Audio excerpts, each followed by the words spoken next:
宝王旅途121集又是个总集篇，编剧带我们重温世锦赛8大师赛事。对于想要回坑又不想一集一集看的观众而言，总集篇确实个好东西。但是对于一路追过来的观众而言，这就是浪费时间一集。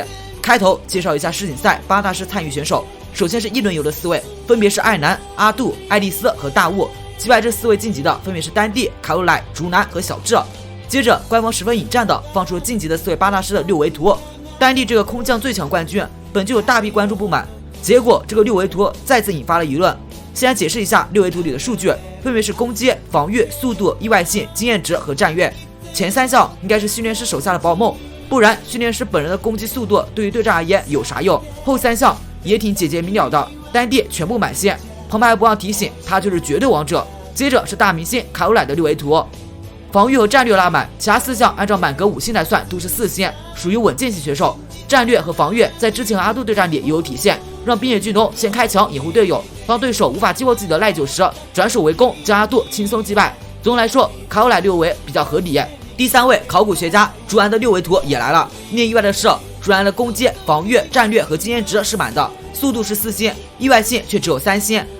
速度没满，可能是因为竹安的宝可梦里除了一只利奥卢莎之外，速度都不快。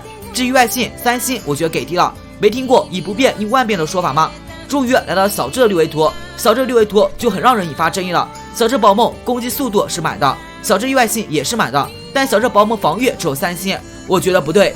小智的残血耿鬼、硬质奇巴拉、连美路龙数个技能愣是不倒完成反杀，梅亚卢卡迪欧被踩多的怪猎一顿暴揍也啥事没有。赛伊农与葱油兵的赖9在与朵拉塞拉的对战里也有体现，你说小智的宝梦防御力不足，我不认可。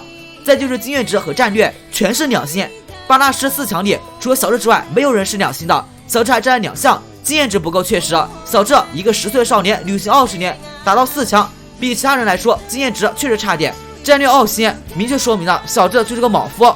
但是为什么丹帝是5星？之前编剧不是一直在借着小豪、小春和索琳娜那边得到小智和丹帝相似的结论吗？到6维图上又不相似了。看完6维图旁白，为了自圆其说，开始解释小智意外性为什么是满星。例子当然是要从旅途里找。第一个例子是和彩豆摔跤鹰对战时候，皮卡丘用铁尾插到地下，尾巴支撑身体立了起来，接着用电位一闪能量产生震动保护自己，从而减轻对手身上猛击的伤害。第二次是爱丽丝对战里，小智让快龙使用暴风将双斧战的农之波都吸收，然后转换为自己的能量，使用龙星群反击。第3次是和奇巴拉对战，小智和路卡迪欧波导产生共鸣，打出超巨大的波导弹。讲完小智的意外性之后，本应开始讲述小智和宝梦相应的故事。